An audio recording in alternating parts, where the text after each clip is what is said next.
কাছে দূরে যে যেখানে আছেন সবাইকে স্বাগত জানাচ্ছি আমি সুলতানা রহমান।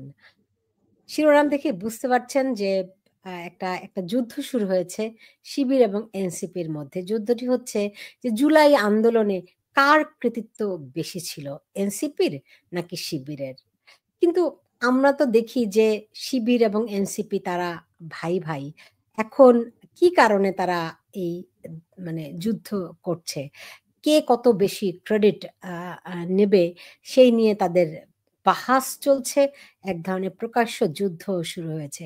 আমরা আল জাজিরার যেই সংবাদটি দেখেছিলাম, আমরাও একটা প্রতিবেদন এখানে করেছি। সেখানে আমরা খুব স্পষ্ট করে দেখেছিলাম যে শিবির কেমন করে অপ্রকাশ্যে থেকে এই আন্দোলনে নেতৃত্ব দিয়েছে এবং আ সেই বিষয়টি উঠে আসার পর থেকে এখন আ নাহিদ ইসলাম আজকে আবার ফেসবুকে একটি স্ট্যাটাস দিয়েছেন। তার বিপরীতে আবার আ আল জাজিরার সাংবাদিক, কোট আনকোট আল জাজিরার সাংবাদিক। সাংবাদিকরা নীতিগতভাবে যে সমস্ত কাজগুলো করতে পারে না সেগুলো তিনি করছেন। আ সেই কোট আনকোট ওই সাংবাদিক তিনি আবার স্ট্যাটাস দিয়েছেন যে কেমন করে শিবিরের যেই সভাপতি সাদিক কায়েমের গুরুত্ব, ভূমিকা এই আন্দোলনে কতটা তীব্রতর ছিল সেগুলো তিনি যদি প্রকাশ না করতেন তাহলে এনসিপি তাকে সেই কৃতিত্ব কখনোই দিত না। আ আপনাদের অনেকেরই মনে আছে ৫ই আগস্ট আওয়ামী লীগ সরকারের পতনের পর ৪ থেকে ৫ দিনের মধ্যে শিবির একটি প্রেস রিলিজ পাঠিয়েছিল সবগুলো গণমাধ্যমে। সেখানে তারা ১ম বারের মতো ঘোষণা করেছিল যে এই আন্দোলনের নেতৃত্ব তারাই দিয়েছিল। সেই প্রেস রিলিজটা আমার কাছে এখনো আছে। আমি একটি সংবাদও করেছিলাম তখন। কিন্তু তখন অনেক কিছু ঘোলাটে ছিল, সবকিছু দৃশ্যমান ছিল না। তো তারা কেন আসলে যুদ্ধ করছে? তারা কেন আ একজন আরেকজনের চেয়ে বেশি কৃতিত্ব নিতে চাচ্ছে? কিংবা একজন আরেকজনকে কৃতিত্ব দিতে চাইছে না? এই বিষয়টি নিয়ে আজকে কথা বলব। আমার সঙ্গে আজকে অতিথি হিসেবে রয়েছেন লেখক, সাংবাদিক, মানবাধিকার কর্মী পুলক ঘটক এবং রয়েছেন অনলাইন অ্যাক্টিভিস্ট খুবই জনপ্রিয় ব্লগার আ আসাদ নূর। আপনাদের দুজনকেই স্বাগত জানাচ্ছি। আসাদ নূর এবং পুলক ঘটক আমি নিশ্চিত আপনারা দুজনেই উম এখন সামাজিক যোগাযোগ মাধ্যমে যে একটা মল্লযুদ্ধ চলছে নিশ্চয়ই দেখেছেন। আসাদ নূর আপনার কাছে কি মনে হয় কি যুদ্ধ করছে তারা? চৈত্র মাসে গরু হারাইলে বউরে তো মা ডাকবেই। মানে আর তো উপায় নাই। আর কি চান? মানে এখন তাদের পতন সুনিশ্চিত। তারা এখন চোখে আঁধার দেখতে পাচ্ছে, এটা আমার মনে হয়। আজকে একটা মিছিল দেখলাম। সেই মিছিলে একটা খণ্ড ভিডিও দেখলাম যেখানে বলছে প্রধান উপদেষ্টার বিশেষ সহকারী সে বলছে এইখানে ভিড় করে লাভ নাই, শাহবাগ যেয়ে রাস্তা ব্লক করো। এবং এই রাস্তা ব্লক নিয়ে বাংলাদেশের সাধারণ মানুষরা কি পরিমাণ যে খেপেছে, এবং যারাই তাদের এই অন্যায়ের প্রতিবাদ করে তাদেরকেই বলে আপনি আওয়ামী লীগ, আপনি আওয়ামী লীগের দোসর। এবং এই যে তাদের সনদ দরকার, এই অর্থাৎ তাদের যাবতীয় অপরাধের তারা দায় মুক্তি চায়। এই দায় মুক্তি কেন চায়? তারা এটা নিশ্চিত যে তারা আর বেশি দিন ক্ষমতায় থাকছে না। এখন তাদের পতনকে ঘটাচ্ছে, তাদের পতন তারা নিজেরাই ঘটাচ্ছে। এনসিপি একদম খুব দায়িত্ব নিয়ে এত অল্প সময়ের মধ্যে বিশাল এক চাঁদাবাজ বাহিনী হয়ে গেছে। এনসিপির যে নাহিদের বাবার ধর্ষণ কাণ্ড, এগুলো তো মোটামুটি স্পষ্ট সবার কাছেই। কিন্তু এই ভিডিওটা আমার মনে আছে আমি আগস্টের 10 তারিখ আপলোড করেছিলাম গত বছর। কিন্তু এটা নিয়ে খুব একটা মানুষ আলোচনা করে নাই। কেন আলোচনা করে নাই কে জানে। এখন যখন নাহিদের বাবার এই যে গুন্ডামি দেখার পরে মনে হচ্ছে আরে ক্যারেক্টারে তো মিলে যাচ্ছে। এখন অনেকে হুশে ফিরেছেন। এবং এই যে একটা ছেলে মাহিদ মাহফুজ। রিয়াদ, হ্যাঁ, রিয়াদ নামের যে ছেলেটি চাঁদাবাজি করতে যেয়ে অ্যারেস্ট হলো, তার চাঁদাবাজির ক্লিপ আপনি দেখেন, ঔদ্ধত্য দেখেন, কি পরিমাণে হুমকি ধমকি দেয়। এবং দুইজন যে টাকা যে নিচ্ছে সেই নেওয়ার যে ফুটেজ, সেখান থেকে স্পষ্ট হচ্ছে যে তারা খুবই বেপরোয়া। এবং নাহিদের ছত্রছায়া এরা এই চাঁদাবাজ। এবং নাহিদ নিজেও তো চাঁদাবাজ। এখন সে নিজে যেহেতু একটা ক্যারেক্টার প্লে করে, তাই সে চাঁদাবাজি করে এইসব রিয়াদ ফিয়াদ দিয়া, তাই না?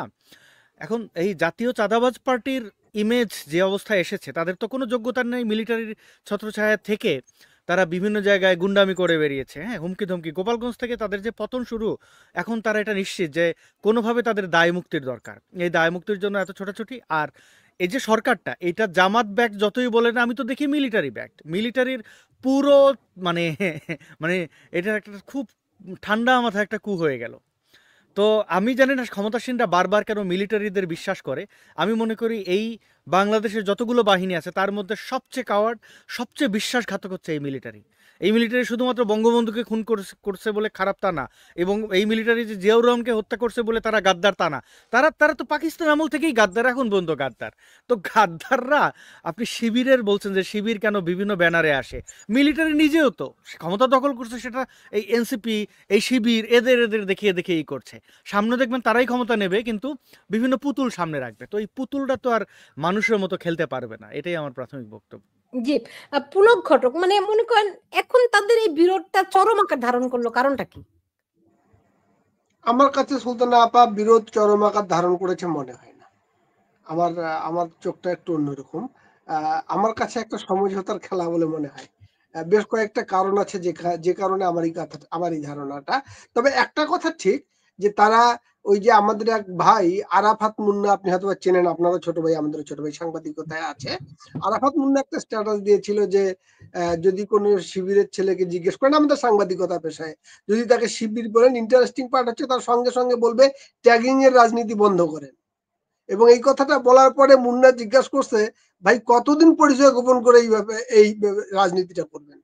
এরা পরিচয় গোপন করে রাজনীতিটা করতে চায় একটা কৌশলগত অবস্থান। শিবিরের ছেলেদেরকে, জামাতের লোকদেরকে এখনো পর্যন্ত তাদের এই যে উন্মুক্ত পরিবেশে থেকেও বিভিন্ন মাধ্যমে তারা আছে, একটা সামাজিক গ্রহণযোগ্যতার মারাত্মক সমস্যা আছে জামাত এবং শিবির পরিচয়। বাংলাদেশের মুক্তিযুদ্ধ এখনো বহু মানুষের, বিপুল সংখ্যক বাঙালির প্রাণের জায়গা।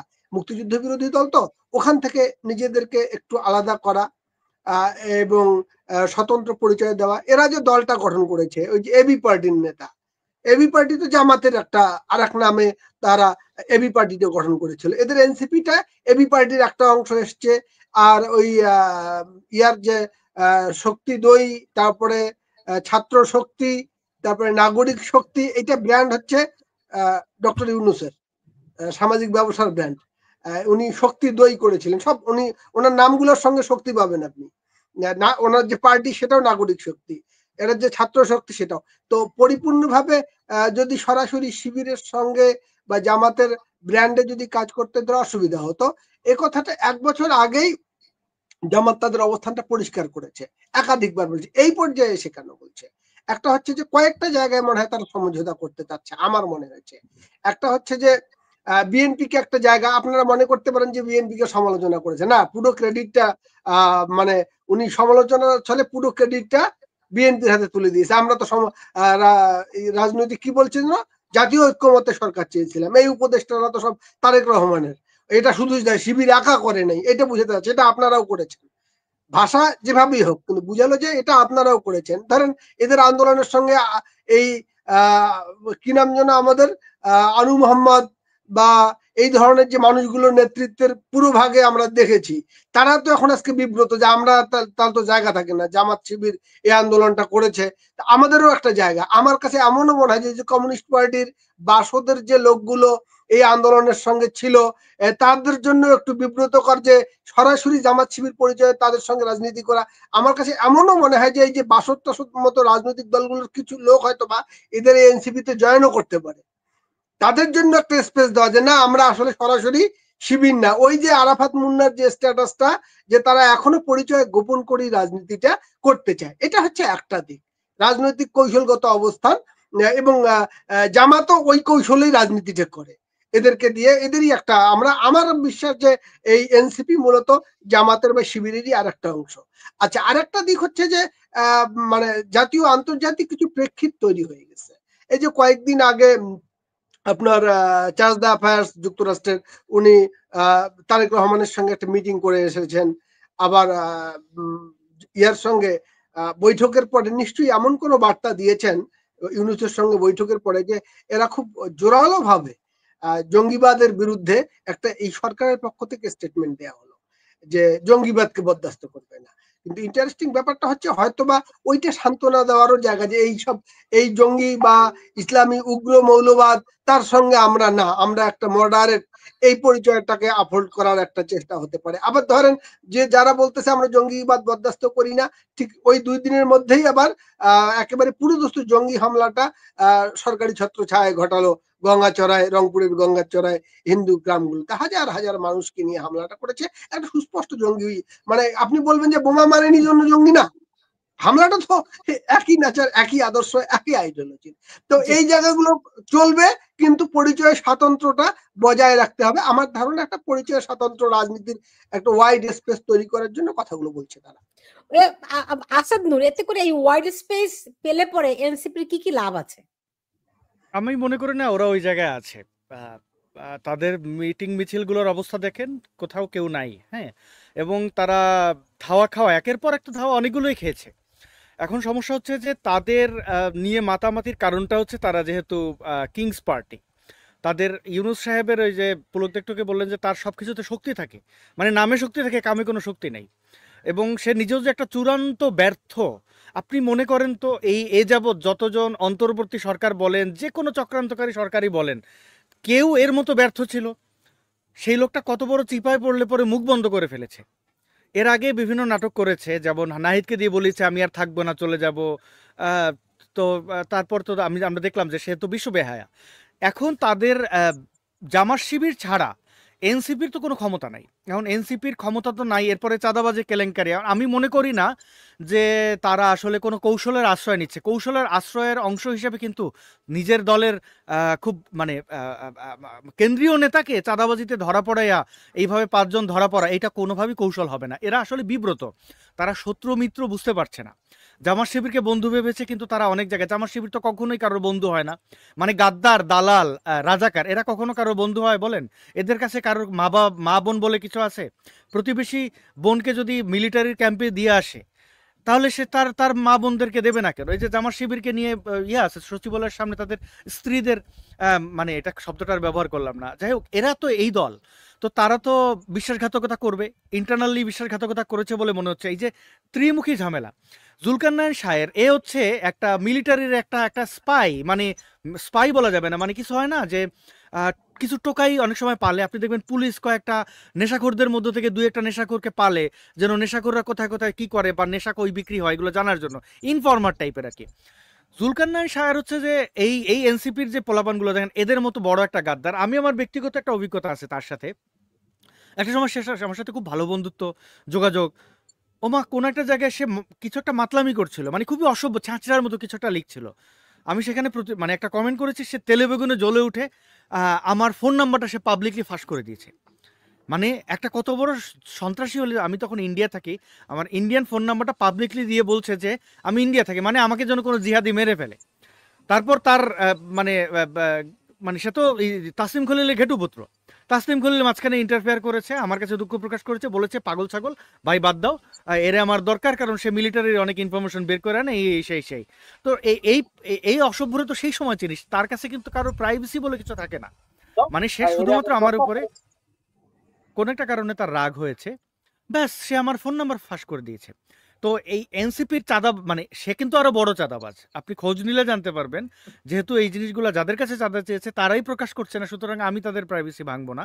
কিন্তু সে কিন্তু বিভিন্ন জায়গায় চাঁদাবাজি করেছে এবং চাঁদা চেয়েছে, কোনো জায়গায় পেয়েছে, কোনো জায়গায় পায়নি। এই এনসিপি বলেন, জামাত শিবির বলেন, এই ত্রিমুখী এদের সাথে একটা ঝামেলা চলছে। এগুলো ভাগাভাগি নিয়েই ঝামেলা, আবার ভাগাভাগি সুষম বন্টন তারা করতে পারলে এগুলো ঝামেলা মিটেও যাবে। তবে মোটা দাগে আমি মনে করি যে এরা এনসিপি এবং ইউনুস এবং জামাত শিবির এবং বিএনপি সবাই একটা চরম সংকটে দিন পার করছে। কারণ তারা প্রথম যে এনিমিটা বানিয়েছে, এই এনিমিটার কোনো দরকার ছিল না। মুক্তিযুদ্ধকে এনিমি বানানো, মুক্তিযোদ্ধাদেরকে শত্রু মনে করা, 1971কে মুছে দেওয়া, যেটা একমাত্র কৃতিত্ব এনে দেবে জামাত শিবিরকে, তারা সেই গ্লানি নিয়ে বয়ে বেড়াচ্ছে। অথচ কিন্তু সিম্পল বিষয় ছিল যে আমরা সে সময় ভুল করেছি, আমাদের পূর্বপুরুষ যারা ভুল করেছিল তাদের তোমরা শাস্তি দিয়েছো, এরপরে যে কটা আছে তাদেরও তোমরা শাস্তি দাও, আর আমরা এই কাজ করব না, হয়ে গেল শেষ। কিন্তু না, তারা সেই 1971 মোছার জন্য প্রতিনিয়ত তারা বিভিন্ন অপকৌশলের আশ্রয় নিচ্ছে এবং তারা যথারীতি চরমভাবে পরাজিত হচ্ছে। দেখেন আপনি, তারা ওই যে মন্ত্রিত্ব পাওয়ার পরে মনে আছে বিএনপির সাথে সেই 8 বেদে মন্ত্রিত্ব এবং সেই কাদেরের এই ভিক্টোরি সাইন, তারপরে তাদের অবস্থা দেখতে পেয়েছেন। এখন আবার এসে এই গণমানুষের উপরে তারা যেভাবে রোলার চালাচ্ছে, যেভাবে তারা এই বুলডোজার চালাচ্ছে, তার এর ফলাফল কি হবে এটা তো সুনিশ্চিত। এখন তো মানে আলামত শুরু মাত্র। আমার মনে হয় না যে এটা তারা কোনো কৌশলের আশ্রয় নিয়েছে, কারণ কৌশলের মতো জায়গায় তারা নেই, এবং তাদের চেহারা দেখেন। আরও কয়েকটা উদাহরণ দেওয়া যাবে। গণশত্রুর মুখের অবস্থা দেখেন, আপনি আসিফ নজরুলের অবস্থা দেখেন। আপনি কি মনে করেন যে সে মুখ ফসকে এরকম একটা কথা বলে আবার ৮ ঘন্টা পরে ক্ষমা চাওয়ার লোক? সে কিন্তু এত এত এত সৎ লোক না। সেই ভারতীয় ২৬ লক্ষ ভারতীয় বাংলাদেশে অবৈধভাবে কাজ করে। কই তুই দেখা, এখন তো ক্ষমতায় আছিস, ১ বছর হয়ে গেল। এই যে ফারুকি শনিবার বিকেলে আসে না, শনিবার গড়িয়ে কত বিকাল সে পার করে ফেললো ক্ষমতায় থেকে। কই তুই শনিবারের বিকাল আনবে না কিন্তু। মানে দেখেন, তারা কিন্তু মাইন্ড কাট চেপে আছে, এবং এইখান থেকে তারা বুঝতেছে না কিভাবে মানে মানে এমন মাখাইছে যেগুলো খাবে নাকি কোথায় ফেলবে তাও বুঝতে পারতেছে না। পুরো একটা গন্ডগোল অবস্থা তারা আছে এখন। আমার মনে হয় মুক্তিযুদ্ধের পক্ষের শক্তিরা এখন এটা হচ্ছে যে চরম সম্ভাবনা যে এদের এখনই পাড়া দিয়ে ধরতে হবে, নইলে এরা কিন্তু ওই গৃহযুদ্ধের কথা বলে বা যাই বলে, এরা কিন্তু গণহত্যা চালাবে। এতে আমার সন্দেহ নাই। তারপর নিশ্চয়ই ভবিষ্যৎ দেখতে তো পাবো। আপনারা দুজনই বলতেছেন এর থেকে কোনো ফায়দা আসলে এনসিপি পাবে না, তারপরও তারা যুদ্ধটা কেন করছে এরকম? মানে কি মানুষকে কি বোকা মনে করে পুলক ঘটক? যুদ্ধ তো আমি এখনো বিশ্বাস করি না। কিসের একই জিনিস যুদ্ধ আপনি বলছেন যে কিন্তু ফ্রেন্ডলি, ব্যাপারটা হচ্ছে যে হ্যাঁ ওখানে অনেকগুলো দিক সমঝোতা। আছে, বুঝছো? এইটা ঠিক যে তারা অনেক রকম সংকটে আছে। অপরাধগুলো বাংলাদেশের মানুষের কাছে সুস্পষ্ট হয়ে যাচ্ছে, খুব ধীরে ধীরে সুস্পষ্ট হয়েছে। মানুষের প্রতি অন্যায় করতে করতে একটা আপনি বলছেন ওই যে একজন ধরা পড়েছে বা ৫ জনকে এটা, বাকিদের যদি ধরতো তো সবাই ধরা পড়তো। ক্ষমতা তো তারা প্র্যাকটিস করতেছে, তাদেরকে রক্ষার জন্য সাধারণ মানুষের উপর গুলি চালায় রাষ্ট্রশক্তি ব্যবহার করে এবং রাষ্ট্রের সমর শক্তি ব্যবহার করে। তো যুদ্ধের অস্ত্র প্রয়োগ হয়। এই যে ব্যাপারটা, তো এরা তো এইরকম শক্তির আশ্রয়ে থেকে সব ধরনের অপরাধ করবে। এই যে ওরা তো আরো কয়েকটা বলেছে যে সামরিক জুলকারনাইন সাহেব কি ষড়যন্ত্র করেছিল আর্মির হাতে ক্ষমতা দেওয়ার জন্য। এখন আর্মির হাতে ক্ষমতা নাই, ওর হাতে কিসের ক্ষমতা? ক্ষমতা তো আর্মির হাতেই আছে। এটা তো সেনা সমর্থিত একটা অন্তর্বর্তীকালীন সরকার। এবং আনফর্চুনেট ব্যাপারটা হচ্ছে কি, একবার সহজ করে বুঝাইলে ব্যাপারটা বুঝতে সহজ হয়। সেটা হচ্ছে যে বাংলাদেশের সংবিধানে এই ইন্টারিম সরকার বলে কোনো সরকারের অস্তিত্ব নেই। বাংলাদেশের সংবিধানে বা বাংলাদেশের রাষ্ট্র ব্যবস্থায় উপদেষ্টা নামক কোনো পদই নেই। এখন যখন সংবিধান রক্ষার শপথ নিচ্ছে উনি, সংবিধান সংরক্ষণ প্রতিবেদন করিবেন, মর্যাদা সমুন্নত রাখবেন সংবিধানের, কোন পদে শপথ নিয়ে? সেই পদেরই অস্তিত্ব সংবিধানে নেই। তার মানে পুরো একটা ভুয়া ব্যাপার এইটা। আর একটা হচ্ছে যে ধরুন ওরা যে বিচার বিভাগ থেকে একটা রেফারেন্সের কথা বলা হচ্ছে, সেই কোর্ট বসেছিল, তার কোনো প্রমাণ আজ পর্যন্ত উপস্থাপন করতে পারেনি। এবং সেনাবাহিনী বিবৃতি দিয়ে একবার প্রকাশ করেছে যে ওই সময় তাদের হেফাজতে ছিলেন বাংলাদেশের প্রধান বিচারপতি সহ অনেক বিচারপতিরা, জীবন রক্ষার প্রয়োজন ওখানে ছিলেন। কোর্ট বসারই কোনো প্রমাণ নেই। তার মানে একটা বায়বীয় সরকার টিকে আছে কিসের ভিত্তিতে? টিকে আছে তো আর্মি ব্যাকিং, আর্মি সাপোর্ট আছে, তারা টিকে আছে। আর্মি তো নিজে ক্ষমতা নিতে চায়নি। কিছু কিছু জায়গায় আপনারা যেভাবে অত কঠোর সমালোচনা করছেন আর্মিকে, আমি অত সমালোচনা করব না। যে এই টাইমটাতে অন্তত গত জিয়াউর রহমান বা এরশাদের পরবর্তীতে যতগুলো ঘটনা ঘটেছে, আমরা আর্মিকে সরাসরি রাষ্ট্র ক্ষমতায় একবারে বসে রাষ্ট্র ক্ষমতা চালানোর আগ্রহটা আমরা দেখতে পাইনি। সে মইনুল আহমেদেরাও চেষ্টা করেছে অন্তত একটা সিভিল গভর্নমেন্টের সামনে রেখে তারা প্রফেশনালি জায়গাটাতে নিজেদের পরিচয়টা রাখার জন্য। এখনো তারা তাই করছে। মানে ঠিক মইনুল আহমেদের গভর্নমেন্টের সঙ্গে গভর্নমেন্টের কি তফাৎ? বাংলাদেশে বর্তমানে একটা মাত্র বৈধ পদ টিকে আছে, যেটা বৈধ রাষ্ট্রপতি পদটা। সংসদ এটা ডিজলভ করে রেখেছে। আপনার উপদেষ্টা পরিষদটা একটা বায়বীয় বিষয়।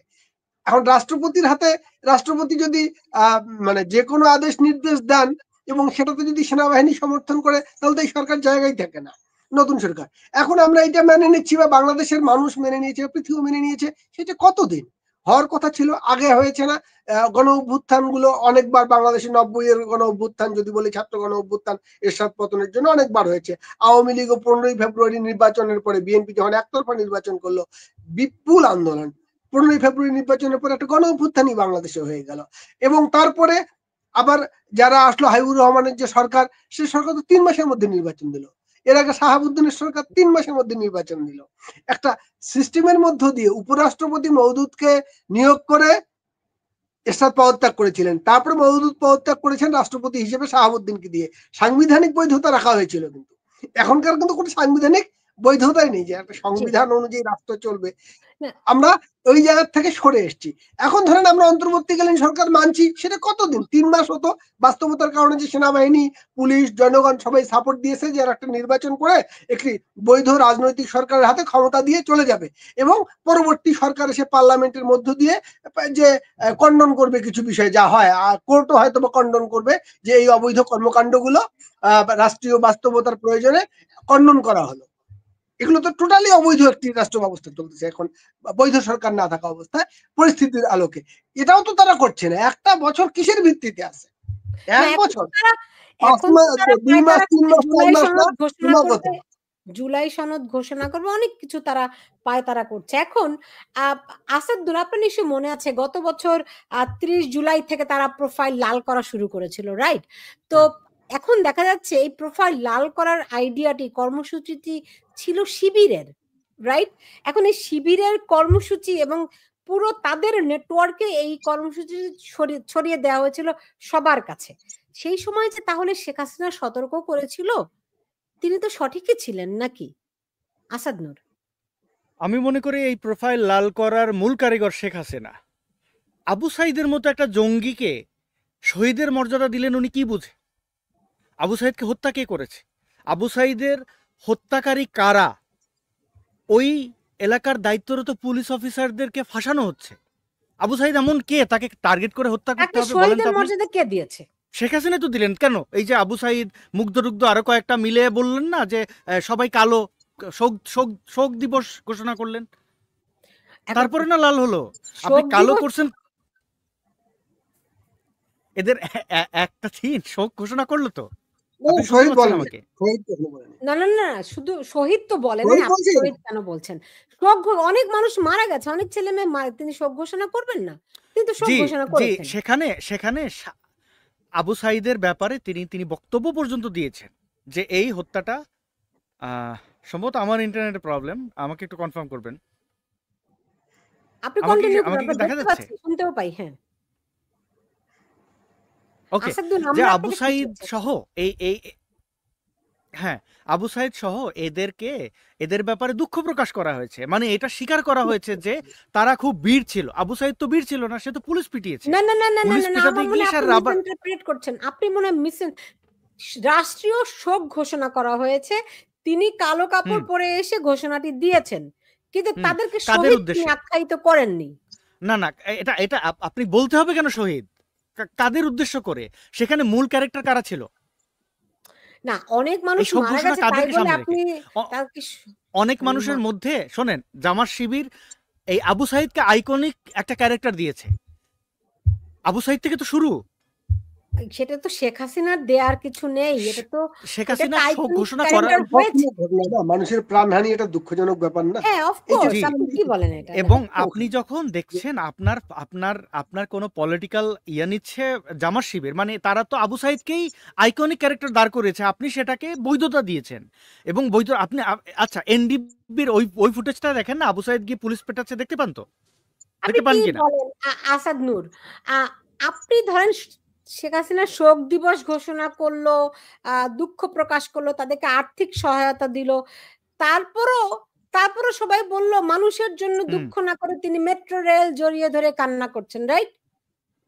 তা আপনি কি বলেন এগুলো?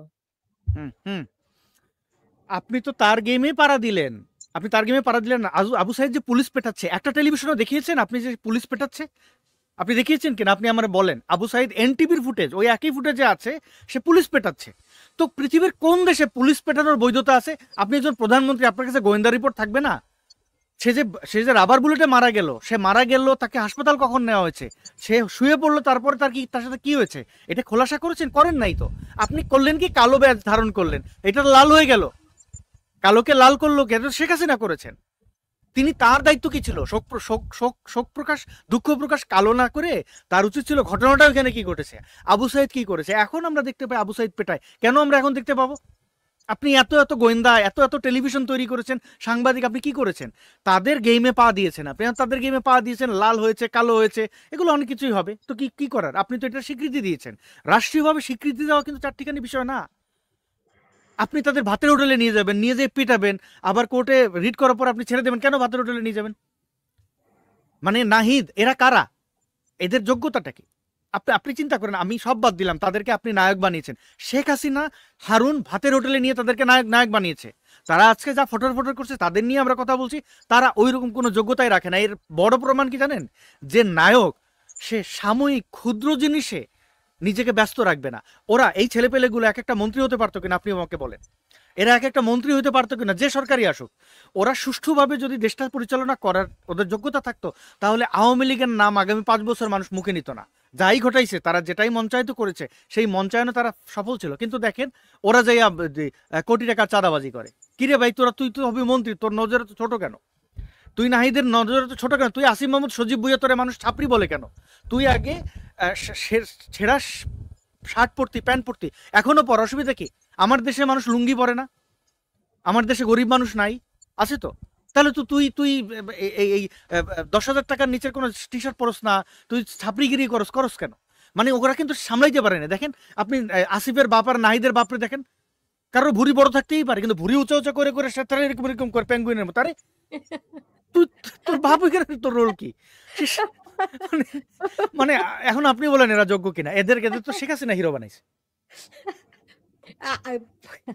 এটা আপনি ক্ষোভের কথা বলছেন। পুলক ঘটক দেখুন, মানে এখনো তারা নতুন করে লাল লাল লাল কি লাল দিবস আজকে বোধহয়, রাইট? তো ঘোষণা করছে, কিন্তু কেউ আর প্রোফাইল লাল করছে না। মানে ইন্টারেস্টিং না? মানে এটা যে শিবিরের কর্মসূচি, এবং শিবির তার নেটওয়ার্কে পুরোটা ছড়িয়ে দিল এবং সব মানুষ প্রোফাইল লাল করলো। এখন যারা প্রোফাইল লাল করেছিল তারাও তো শিবিরের ফাঁদে পা দিয়ে দিল, তারাও তো নিজেদের গায়ে শিবিরের গন্ধ মাখলো। ওই সময়ের ঘটনাবলী একটা আসলে ইম্পার্শিয়াল ইনভেস্টিগেশনের ব্যাপার রয়ে গেছে, এবং ইতিহাস যে প্রতি মুহূর্তে মুহূর্তে বদলায়, এই যে আপনি তো নাহিদের স্ট্যাটাসটা থেকেই বুঝতে পারতেছেন যে তারা তাদের নিজেদের অবস্থানকে 1 বছরের ব্যবধান। এই জন্য না, আর একটা কথা মনে পড়ি, জাস্ট এডিশনাল কথা একটা বলি। আজ থেকে 1000, 1500 বা 2500 বছর আগের যে গল্পগুলো নিয়ে আমরা আমাদের জীবনবোধ রচনা করেছি, ধর্মীয় বিশ্বাস বলুন বা যা কিছু বলুন, সেই ইতিহাসের অথেন্টিসিটি আসলে আমাদের কতটুকু? এই যে 1 বছর আগের ব্যাপার মানুষ বদলানো শুরু করেছে, নিজেদের মতো করে ন্যারেটিভ তৈরি করছে, বিভিন্ন বিশ্লেষণ দাঁড় করাচ্ছে, আমি করিনি, ও করেছে, ও করেনি, আমি করেছি। এবং কোন যুগে এসে আমরা করতেছি এগুলো? দেখেন, যখন ইন্টারনেটের যুগে সবকিছু ওপেন দেখা যাচ্ছে, ভিডিও আছে, এত কিছুর পরেও তথ্য গোপন এবং তথ্যের ভিতর বাহির নিয়ে কতই না রহস্য। আমি ওই জন্য আমার মাঝে মধ্যে মনে হয় যে এই যে 2500, 5000 বছর আগের যে বিশ্বাস বা যেগুলোকে আমরা বাস্তব সত্য বা ইতিহাস হিসেবেও মনে করে, 1000, 1500 বছর আগের বা জিসাস খ্রাইস্টের আমলের যে ঘটনাগুলি, এগুলো নিয়ে পৃথিবীর যুগে যুগে মানে অন্যান্য দেশে খুব চ্যালেঞ্জ হচ্ছে। যারা প্রোফাইল লাল করেছে এখন যে তারা ব্যবহৃত হয়েছে, শিবির তাদেরকে অনেক মানুষকে আমি চিনি যারা কিন্তু শিবিরকে দারুণ ভাবে অপছন্দ করে। হ্যাঁ, তো তারা প্রোফাইল লাল করেছে। এখন যখন তারা জানছে এটা ছিল শিবিরের কর্মসূচি, তারা কি ভাবছে? তাদের দিকে শিবির ব্যবহার করেছে, রাইট? না না, তা তো বটে। শিবিরের কর্মসূচি শিবির যখন করেছে, এখন মুখ রক্ষার জন্য এরা অনেক কথাই বলতেছে। আপনার নানা রকমের লোক যোগ দিয়েছে না। আমি যেমন ধরেন আনু মোহাম্মদের কথা বা শামিমা লুৎফা বা কি নাম যেন, ওই যে জার্নালিজমের আমাদের মানে শিক্ষক নেটওয়ার্ক।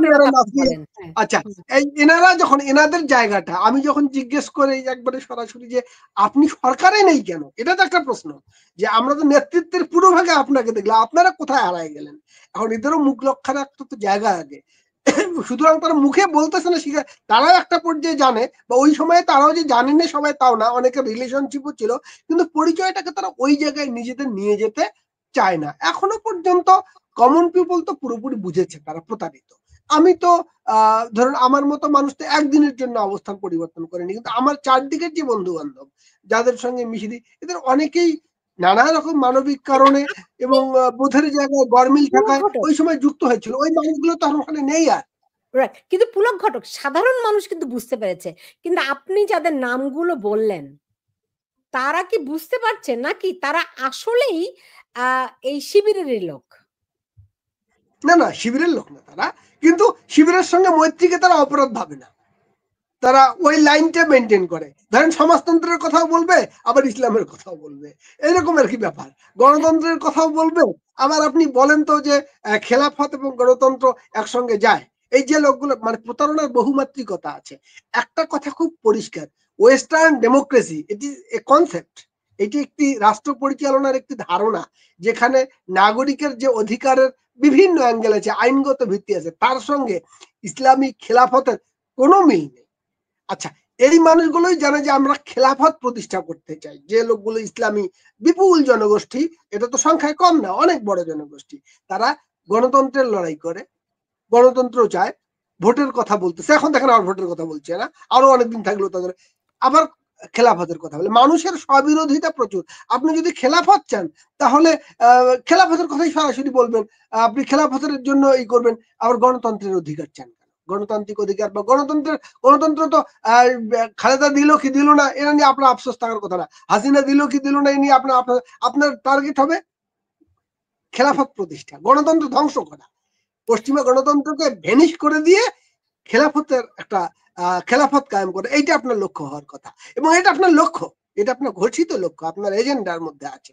কিন্তু আপনি প্রতারণাটা করছেন মানুষের সঙ্গে, আমরা গণতন্ত্র চাই। এই প্রতারণাগুলো বহু রকমের রাজনৈতিক অঙ্গনে রয়ে গেছে। এটা একটা সিম্পল রাজনীতি, সে গণতন্ত্রের কথা বলতেছে গণতন্ত্রকে হত্যা করার জন্য, খেলাফত প্রতিষ্ঠা। আসাদুর, আমরা এখন আবার দেখছি যে শাহবাগে গিয়ে তারা ঘেরাও করছে, কি জুলাই সনদ বাস্তবায়ন করতে হবে, মানে এই নাটক কি, মানে মানুষকে এই নাটকে অংশগ্রহণ করছে। শোনেন, শেখ হাসিনার পতনের আগে আগে পলক বলেছিল না আমরা ইন্টারনেট বন্ধ করে নিয়ে এমনি এমনি বন্ধ হয়ে গেছে, এগুলো পতনের আগে পাগলামি করে, এবং তাদের এই পাগলামির কারণে দেশটার এত 12টা বেজেছে, মুক্তিযুদ্ধের স্মৃতিচিহ্ন ধ্বংস হয়েছে। এই হাসান মাহমুদের মতো অসভ্য বর্বর, এই ওবায়দুল কাদেরের মতো বেয়াদবদেরকে সামনে রেখেছিল শেখ হাসিনা, তার পরিণাম সে ভোগ করছে। এবার এই যে ইউনুস গ্যাং বারবার অনেকে নির্বাচনের কথাটা বলে, আমার খুব হাসি পায়। এবারে আপনার একটু মনে করেন তো, একটু সত্যভাবে নিজেকে প্রশ্ন করেন, ইউনুসের ন্যূনতম ক্ষমতা আছে একটা চেয়ারম্যান ইলেকশন পরিচালনা করার, জাতীয় নির্বাচন, এটা চারটিখানি বিষয়। আর আমাদের দেশে মানুষ কি এত ভালো যে আপনি সুইচ টিপে দিলেন, আসো তোমরা নির্বাচনে আসো নির্বাচন দাও। এই যারা যারা এতদিন বলতো রাতের আধারে ভোট, ইলেকশন চাই, তারা এখন ইলেকশন দেবে না। দেখেন এই পোলাপানগুলো ইলেকশনের বিরুদ্ধে অজুহাত, আমার আজকে ঘুম ভালো হয় নাই, না ঘুম আমার আজকে গত রাতে ঘুম ভালো হয় না, ইলেকশন হবে না। হ্যাঁ, ওইখানে একটা গাছ ভেঙে পড়ে গেছে, ইলেকশন হবে না। এবং আপনি এই যে শিক্ষক নেটওয়ার্কদের কথা বলছেন, দেখেন এরা এক একটা বদমাস। আমি শিক্ষকদের ব্যাপারে এই বিশেষণ ব্যবহার করতে আমি বাধ্য হইলাম। এরা সুযোগের অপেক্ষায় পিনাকি না। এদের আপনি যদি ইউটিউব চ্যানেল খুলে দেন আর যদি এরা ভিডিও করতে পারতো, এক একজন কিন্তু পিনাকি হতো। কারণ আপনি বলবেন পিনাকি কেন উদাহরণ, এই যে পিনাকি গালাগালি করে, এই যে অসভ্য বর্বর, এই যে জঙ্গিবাদের একজন ধারক বাহক, সে কেন তার নিজের আদর্শকে, আপনি তো বলবেন না পিনাকি তো স্বঘোষিত নাস্তিক, সে তো মানে সেই পচা বাম, আপনি অনেক কথা বলবেন। এখন সে আলহামদুলিল্লাহ সুবহানাল্লাহ কেন বলে, সে কি মুসলমান? তাহলে সে ইসলাম গ্রহণ করে না কেন? তার নাম পিনাকি ভট্টাচার্য কেন? আপনি বলবেন তার গোপন নাম হচ্ছে ওই হানিফ না জানি কি, হোয়াট এভার হি ইজ, কি পরিচয় দেয়, পিনাকি ভট্টাচার্য। এখন দেখেন এইরকম পচা লোকজন হচ্ছে যে এই শিক্ষক নেটওয়ার্কের এই কিটগুলো। কেন আপনি দেখেন, তারা এই যে বলতো না অভিশাপ আসমান কাঁপে, সেই নারী কিন্তু নিজে মামলা দিয়ে একটা ছেলেকে গ্রেপ্তার করেছে। সে ফোন করে বলেছিল ম্যাম এখন আপনার আসমান কাঁপে কেনা? সে তো গর্বের সাথে বলতো যে এখন আমার আসমান কাঁপে, আমার জমিন কাঁপে, সব কাঁপে, কারণ চতুর্দিকে গণহত্যা চলছে, খুন খারাপি চলছে, মানুষ পাথর দিয়ে। তার এটা বলা উচিত ছিল যে এখনো আমার আসমান কাঁপে না। সে ওই পোলাটারে অ্যারেস্ট করেছে। সেই শিক্ষিকার অবস্থা দেখেছেন? কামরুল হাসান মামুনের ধান্দা কি ছিল? সে ভিসি হবে ঢাকা বিশ্ববিদ্যালয়ের, তাই তো? এখন ভিসি কে? জামাতি তো। আচ্ছা, তারে কি মানে কি শিক্ষা সংস্কার, ওইখান থেকে লাথি মাইরা সামিলা লুৎফার এই কামরুল হাসান মামুনের ঠিক লাথি মারে বাইর করে দিল। কারা? শিবিরের পোলাপান। কেন? নাস্তিক, সে নাকি ইসলাম বিরোধী। দিল কিনা? লাথি মেরে বাড়ি করলো কিনা? এদের যদি লজ্জা শরম কিছু থাকতো মুখ খুলে বলতো না যে এটা অন্যায়, এটা ন্যায়। গোপালগঞ্জে গণহত্যা হলো, ফাহমিদুল হকরে দেখছেন একটা কথা বলতে? আপনি দেখেন সংখ্যালঘু, ধর্মীয় সংখ্যালঘুদের রংপুরে ফেক আইডি বানাইয়া 30টার মতো বাড়ি ভাঙিয়া ফেললো। একটা শব্দ তাদের মুখ থেকে বের হয়? এই যে চুরি ছিনতাই হইলো, আপনি দেখবেন সুগার কোটেড কথাবার্তা বলবে। এরা এক একটা পিনাকি, এক একটা বদমাস, এরা এক একটা মানে বাংলাদেশে বামদের। এরা বলতে চাই কি যে একটা বিপ্লবের পরে এরকম কিছু কিছু হয়। তো এর চেয়ে বড় বদমাস আর কি আছে? যে সত্য কথা বলতে পারে না, যে ভাসুরের নাম মুখে নেয় না, তারে আপনি বিপ্লব কি অপরাধ করার সুযোগ দেয়? বিপ্লব উন্নততর কালচারের পথে নিয়ে যাওয়ার কথা। না আবার বিপ্লব কি আরেকটা বলে এই যে শোনেন বাংলাদেশের ডাকাতি করে ক্ষমতা দখল করেছে, ফ্যাসিস্টের কিন্তু ডাকাতি দোসররা হবে এগুলো তা তো না। ঘটাচ্ছে। বিপ্লব ডাকাতি না, বিপ্লব ডাকাতি করে ক্ষমতা দখল করা না এবং তারপর ডাকাতি শুরু করে না। এগুলো হচ্ছে মানে বিদ্রোহ বা রাষ্ট্রদ্রোহ বলা যায়। কিন্তু আবার বিপ্লব বলে ফ্যাসিস্টের দোসররা এগুলো ঘটাচ্ছে। দেখেন সারা বাংলাদেশে শিক্ষকদের ধরে ধরে পেটানো হয়েছে। এই শিক্ষকগুলোর মুখ থেকে একটা মানে মানে হ্যাঁ তারাই দালালি করছে বলে তাদের ধরে পেটাচ্ছে না, ভালো মানুষকে তো পিটিয়েছে। কিন্তু এর চেয়ে তো ভালো ছিল এই সন্ত্রাসী ইসলামিস্টদের কাছ থেকে পিটানি খাওয়ার। ওইটা গৌরবের ছিল, ওইটা গৌরবের ছিল। একজন শিক্ষক সৎ কথা বলে জুতার মালা গলায় নেবেন। এটার জন্য আমরা আমরা মানে সাধারণ যারা মানুষ তারা কিন্তু তাদেরকে ফিল করতো। এদের তো মানে রাজাকারদের চেয়ে ওটা খারাপ। আপনি দেখেন তাদের ভূমিকাটা কোথায়। বাংলাদেশে বামদের অবস্থা তো খারাপ কেন জানেন? এই যে মেঘমোল্লার বসুর মতো এই যে মানে তাদের বুড়ো বামরা যেরকম পচেছে, এই গুড়া বামরা তারা যে জামাত শিবিরের সাথে মিটিং করে। আপনি দেখেন সে জামাতের টোনে কথা বলে, সকালে বিপ্লব বিকালে খিলাফত। এখন এইটা হচ্ছে যে হারে মজ্জায় এক একটা ফরাদ মজারের মতো বদমাশ বসে আছে। কারণ আপনি ওষুধ কোথায় দেবেন? এখন আবার আপনি বলবেন যে তাহলে সৎ মানুষ কোথায়? সৎ মানুষদের মেরুদণ্ড শেখ হাসিনা খুব দায়িত্ব নিয়ে ভেঙেছেন। আপনি দেখেন শেখ হাসিনার সময় নির্যাতিত মানুষগুলা এক একটা আপনি দেখবেন সবাই কোনো না কোনো সততার কারণে নির্যাতিত হয়েছেন, অথবা তারা পদচ্যুত হয়ে মানে যত দালাল যত বদমাশ আপনি দেখেন। এখন আপনি বলেন এই বেইমানি করেছে ও বেইমানি করেছে, একদম ওয়াকার পর্যন্ত যাবেন। এই বেইমানদের পদায়ন করেছে কে? তেলবাজির মাধ্যমে করেছেন।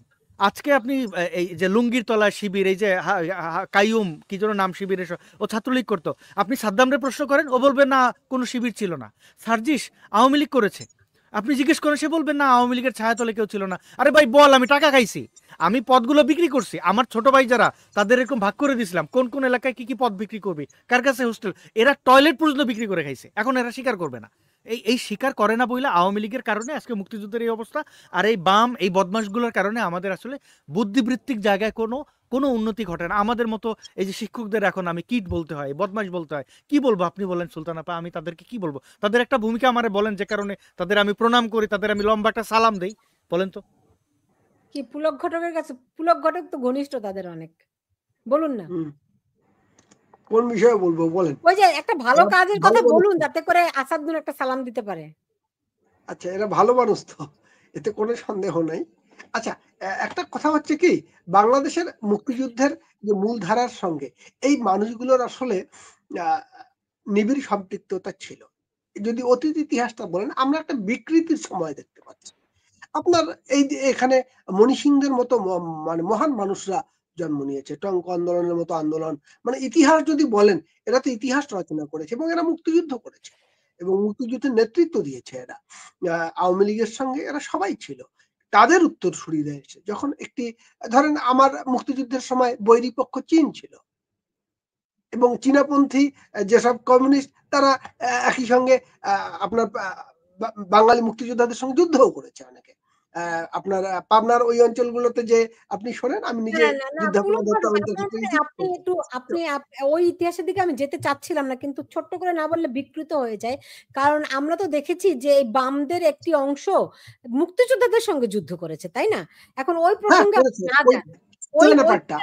আবার মূলধারার সবাই তো মুক্তিযুদ্ধের পক্ষে ছিল। চীনারা মুক্তিযোদ্ধাদের বিপক্ষে যুদ্ধ করেছে। তা তো করেছে, সেটাই বললাম। আলোচনায় না যান, আমরা বরং বর্তমান প্রসঙ্গে থাকি। আপনি দেখুন সেনাবাহিনী আজকে একটা ব্রিফিং করে বলেছে গোপালগঞ্জে তাদেরকে গুলি চালাতে হয়েছে প্রাণ নাশ ঠেকাতে। তো যে 5 জনের জীবন গেছে তাদের প্রাণ না, আর এনসিপির যারা এপিসিতে করে পালিয়ে এসেছে তাদের জীবন। আসাদ নূর, দেখেন আমি এই সম্পর্কে আমি একটু কথা বলি আপনাকে, আমি একটা তারপরে আসাদ নূরের কাছে যান। সেটা হচ্ছে যে আমি দুটো ঘটনা প্যারালাল উপস্থাপন করব সেটুকু বোঝার জন্য। এনসিপি কে আমি মাইনরিটি ধরি, যে একটি মাইনরিটি, তাদেরকে রক্ষা করা সেনাবাহিনীর দায়িত্ব হয়ে গিয়েছিল। পলিটিক্যাল মাইনরিটি, খুব কঠিন অবস্থায় ছিল। তাহলে আমি যে চিটাগাঙে হিন্দু সম্প্রদায়ের লোকদেরকে দেখলাম, আমি গঙ্গাচড়ার কথা বলতে চাচ্ছি।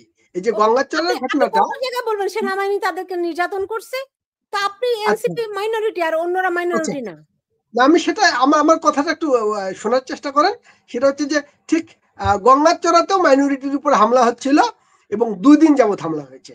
26 তারিখ প্রথম হামলা করেছে 500-600 মাইকে, মসজিদের মাইকে ঘোষণা দিয়ে, এবং সেনাবাহিনী পুলিশ টহল দিয়েছে, সাথে ছিল।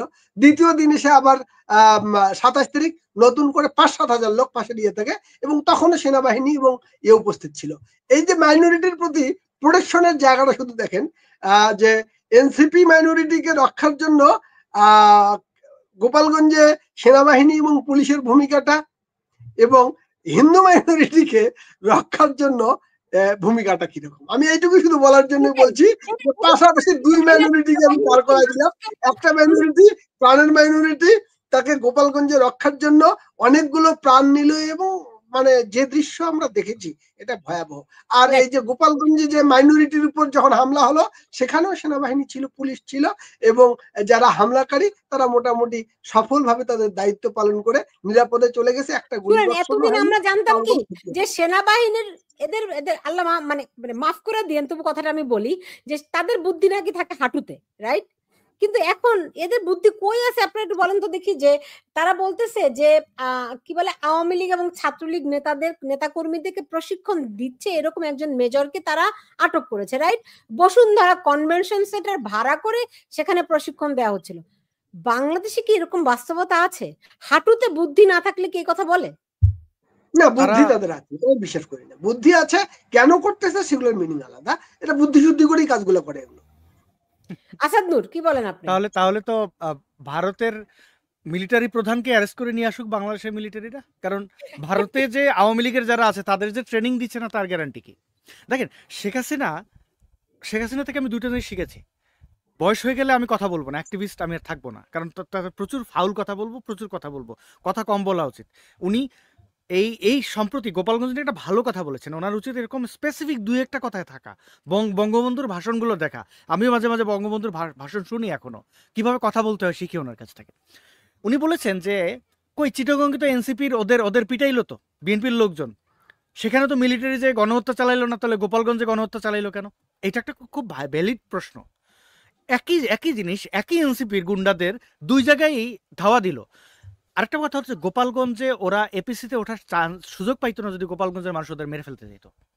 এটা আমি দায়িত্ব নিয়ে বলে দিই। গোপালগঞ্জ ওইটা কিন্তু আসলে সাধারণ অন্য জেলার মতো না। ওইখানে মানুষজন ওই বল্লম নিয়ে টোটাল যুদ্ধ করে না। আর যখন জড়াইয়া যায় তখন নারী, পুরুষ, শিশু, বৃদ্ধ সবাই অংশগ্রহণ করে। আপনি তাদের লাশ ফেলে দেওয়া ছাড়া আপনি পারবেন না। যদি এটা দেখতে চান, গোপালগঞ্জের ধরেন দুই গ্রামের মারামারি দেখেন, মারামারি দেখবেন কতটা ইউনিক। এবং মারামারি পরে আগে যে মামলা করে না, মাথা ফাইটে গেছে 2টা মামলা, ওরকম করে না। এই মারামারির অন্য শৈল্পিক পর্যায়ের মারামারি। তো ওদেরকে দেখেন আপনি, গোপালগঞ্জে ওই এনসিপির চেয়ারগুলো ভাঙা দেখেন, কয়েক সেকেন্ডের ভেতরে দেখবেন উঠে চেয়ার সব শেষ।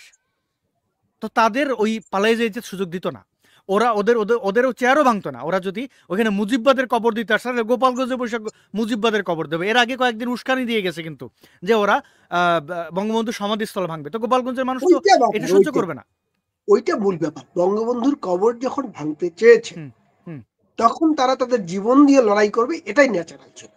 কারণ একবার এই যে মুজিববাদের কবরের চেয়েও ভয়াবহ ব্যাপার ছিল যে তারা 32 নম্বরে নজির স্থাপন করেছে, এরপরে বঙ্গবন্ধুর কবরের দিকে, এবং প্রোগ্রামের নাম দিয়েছে মার্চ টু গোপালগঞ্জ। এইটাই ছিল, এই ইঙ্গিতটাই তাদের কাছে যথেষ্ট ছিল, এবং valid ground for them to resist. এইটাকে প্রতিহত করার জন্য একটি ভ্যালিড গ্রাউন্ড তৈরি করে দিয়েছে ঘটনাটা। আমি মনে করি তাদের মৃত্যুও তাদের গর্বের। আমার মতো মানুষও যদি বঙ্গবন্ধুর কবরে কেউ এইভাবে হামলা করার অভিযান চালাতে চায়, আমি সেখানে প্রতিরোধ করার জন্য নিজের জীবনটা উৎসর্গ করা একটা ধন্য কাজই মনে করি। সুতরাং that is a valid ground. তারা অপরাধ করতে যাচ্ছিল, বিষয়টা ওখানে আটকে নাই তো। আপনি এই জন্য গোপালগঞ্জকে আবার ধন্যবাদ দিতে হবে তাদের পলিসি দেখলে।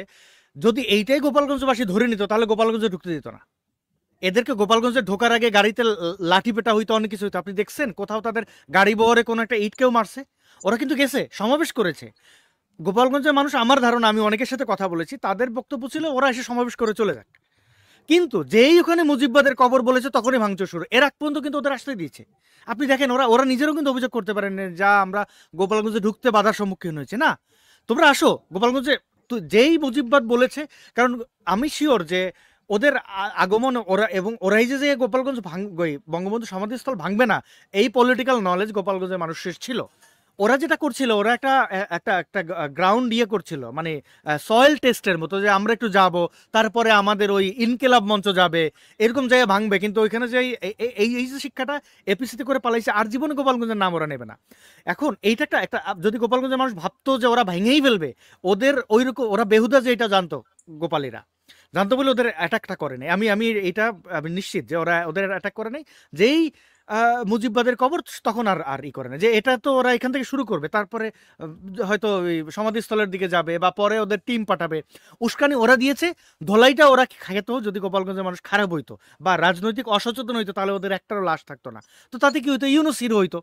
এই ছাগলের 3 নম্বর বাচ্চা এরা এরা এরা এই যে নাহিদ সার্জিস বলেন, এরা সব কটাই, নাহলে এরা তো অসত না, সঠিকভাবে অসত হইতে পারে না। দেখেন, চুরি বাটপারি করে, ওর বাপে 3টা পরিবারে খেদাইয়া দেয়। ওই যে একটু আগে পেঙ্গুইনের উদাহরণ দিলাম, এই ওর বাপরে প্রথম উচিত ছিল ওর বাপরে বাইন্ধে রাখা, মানে যে তুমি তুমি আমার ইজ্জত নষ্ট করবা, মানে এগুলো। আবার দেখেন ওদের ওদের দলের একজন নারী নেত্রীকে বলে, আমি শেষের দিকে পুলক ঘটক, আপনি মানবাধিকার কর্মী, মানবাধিকার নিয়ে অনেক কাজও করেছেন।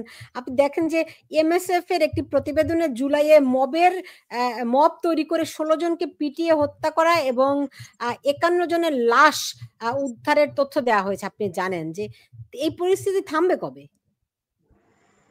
না, এটা হচ্ছে যে চূড়ান্ত নৈরাজ্য চলতেছে। তো একটা কোনটা সরকার নেই, এই অপরাধ যারা করছে তাদেরকে প্রধানমন্ত্রী প্রেস সেক্রেটারি যখন বলে যে এটা প্রেশার গ্রুপ, তার মানে তার বৈধতা দিচ্ছে এদের অপকর্মের। এই প্রেশার গ্রুপ মানুষকে ধরে নিয়ে, একজন সাবেক প্রধান নির্বাচন কমিশনার, তাকে ধরে নিয়ে প্রকাশ্যে তারা পুলিশের সঙ্গে ওরা অ্যাকশনে যুক্ত হচ্ছে। মানে একটা ফর্মাল পুলিশ আর একটা হচ্ছে ইনফর্মাল প্রেশার গ্রুপ যৌথভাবে এই অপারেশন গুলো করছে। কতজনকে মেরে, এজন্য আমি বলি যে একটা ইম্পার্শিয়াল ইনভেস্টিগেশন আগামী দিনে লাগবে, যে আসলে কারা কতজনকে মেরেছে। এই কথাটা আমি বিশ্বাস করি না যে আসাদ নূর আমাদের বলছিল না যে শোক প্রকাশ কেন করলো, কেন শুধুমাত্র ওই আপনার রংপুরের ওই ছেলেটার জন্য শোক প্রকাশ করেছে তা না তো। আওয়ামী লীগের অনেক ছেলেকে, ছাত্রলীগের ছেলেদেরকে চট্টগ্রামে পিটিয়ে মেরে ফেলেছে না। বিভিন্ন শোক প্রকাশ করার একটা বাস্তব পরিস্থিতি তৈরি হয়েছিল।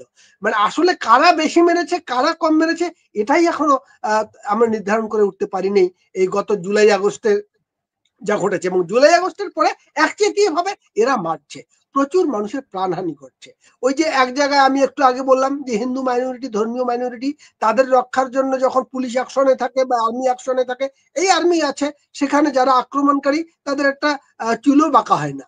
আবার গোপালগঞ্জে যখন দেখতেছি মাইনরিটি পলিটিক্যাল পার্টি এনসিপি ক্ষমতাসীন, আচ্ছা, এদেরকে রক্ষার জন্য মানুষের প্রাণহানিও ঘটায় দিচ্ছে। এই যে বাস্তবতা, এখানে কত মানুষ আমরা আরো এর পরে ভিকটিম হবো আমরা জানি না, আমি নিজে বাঁচবো কিনা আমি জানি না। এই বাস্তবতায় আমরা যারা সাহস করে কথা বলি। জি, যে আসাদ নূর, আপনার কাছে শেষ প্রশ্ন, যে দেখুন মির্জা ফখরুল ইসলাম আলমগীর আজকে বলেছেন যে ঐক্যবদ্ধ যদি না থাকে তাহলে আবার একটা 1-11 মতো পরিস্থিতি হতে পারে, এরকম সম্ভাবনা আছে কিনা? আবার জাতীয় সরকার নিয়ে আপনারা দেখছিলেন যে নাহিদ ইসলামরা কথাবার্তা বলছে, বিষয়টি কি হতে যাচ্ছে? আমি এই জায়গায় একটু টেনে নেই আসাদ নূর, 111 শব্দটার কথাটাই আমার প্রশ্ন, কিন্তু আবারও 111 হতে পারে, হোয়াট ইজ ইট? 111 কি হয়েছে? সেনা সমর্থিত তত্ত্বাবধায়ক সরকার এসেছে, এই তো। এখন যারা আছে এরা কারা? এটা সেনা সমর্থিত একটা অন্তর্বর্তী সরকার কিনা? এইটা কি? মানে নতুন করে 111 এর প্রশ্নটা কেন আসে, এই জায়গাটা আমার কাছে খুব ক্লিয়ার না। এরা এই কথাটা দিয়ে আসলে বুঝাতে চায় কি এরা কোন সিভিল গভর্নমেন্ট? আপনাকে বুঝে নিতে হবে যে আপনারা শুধু শিবিরের দোষ দেন, তারা ছুপা। ফখরুল ইসলামও তো বলতে পারছে না, একটু ঝেড়ে কাশতে হবে যে ক্ষমতাটা আমাদের একটু তাড়াতাড়ি দিলে ভালো হয় না ভাই, অনেকদিন ক্ষমতার বাইরে, একটু দেন না ভাই, এই যে এই ঝামেলা দেরি না করে একটু দিয়ে দেন না ভাই। এইটা হচ্ছে ওনাদের বক্তব্য, এই কারণে ওনার বক্তব্য। আর হচ্ছে যে মিলিটারি পাহারায়, ওনাদের নেতা তারেক রহমান কেন বিদেশে? উনি দেশে এসে জনগণকে মোবিলাইজ করে উনি ক্ষমতা নেবেন না, উনি রাষ্ট্র ক্ষমতা যাবেন না, নির্বাচন আদায় করবেন না, উনি নিজে কেন বিদেশে? এটাই তো ক্লিয়ার। কিন্তু সেই দিনে 1 বছর আগে সেই দিনই তো উনি আসে যে হাসিনা খারাপ ছিল, হাসিনা নিপীড়নকারী ছিল। আপনার লোক এরাই যে এই যে আজকে এই ভদ্রলোক নাহিদ বললো যে সব উপদেষ্টা নাকি উনি অথেন্টিসিটি দিয়েছে, বৈধ মানে লিখে দিয়েছে যে এই কয়েকটা চলবে, ওনার কাছে নিয়ে এই উপদেষ্টা হয়েছে। সেই লোকটা দেশের বাইরে, উনি কেন পলাতক? শেখ হাসিনা পলাতক আমি বুঝলাম। ব্যাপারটা হচ্ছে যে ওদের ইনহেরেন্ট উইকনেসটা মারাত্মক।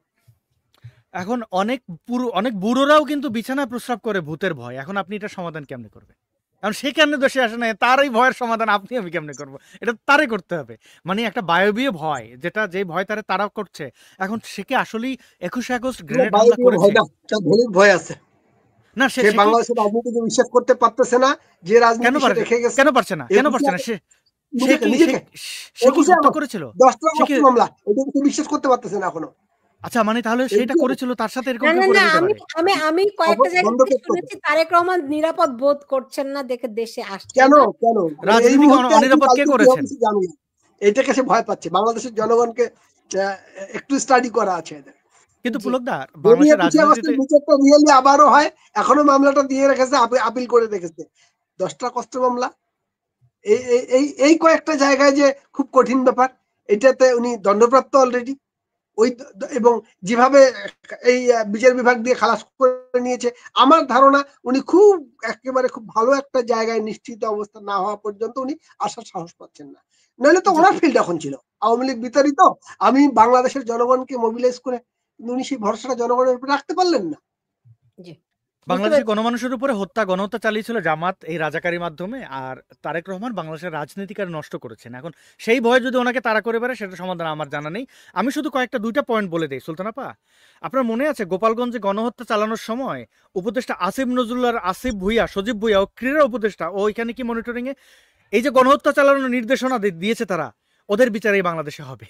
এবং এই মিলিটারি, এই কাওয়ার্ড মিলিটারির নিরাপত্তায়, হ্যাঁ, এবং পূর্ব একদিন ধরে আগে থেকে পিনাকি ফ্রান্স থেকে ঘোষণা দিয়ে 32 ভেঙেছে, এবং মিলিটারির পুরো সমর্থনে এই কাজটা হয়েছে। ওয়াকারের বিচার হবে এবং প্রত্যেকটা হত্যা খুনের সব ষড়যন্ত্র বাটপারির বিচার এই বাংলাদেশে হবে। এখন এটা আওয়ামী লীগ করতে পারবে কিনা সেটা আমি জানি না, কারণ তারা এখনো কাওয়ার্ড দ্বারা বেষ্টিত। আপনি দেখেন, আপনি নিজে তো ওবায়দুল কাদেরের যে প্রশ্নগুলো করেছেন সে সদুত্তর দেন। তার তো লজ্জা হইলে আগে জাতির কাছে ক্ষমা চাওয়া উচিত যে আমি এই অন্যায়গুলো করেছি। ওবায়দুল কাদের আওয়ামী লীগকে ধ্বংস করেছে। ইন্টারনাল কু নিয়ে কেউ কথা বলে না কেন শেখ হাসিনার?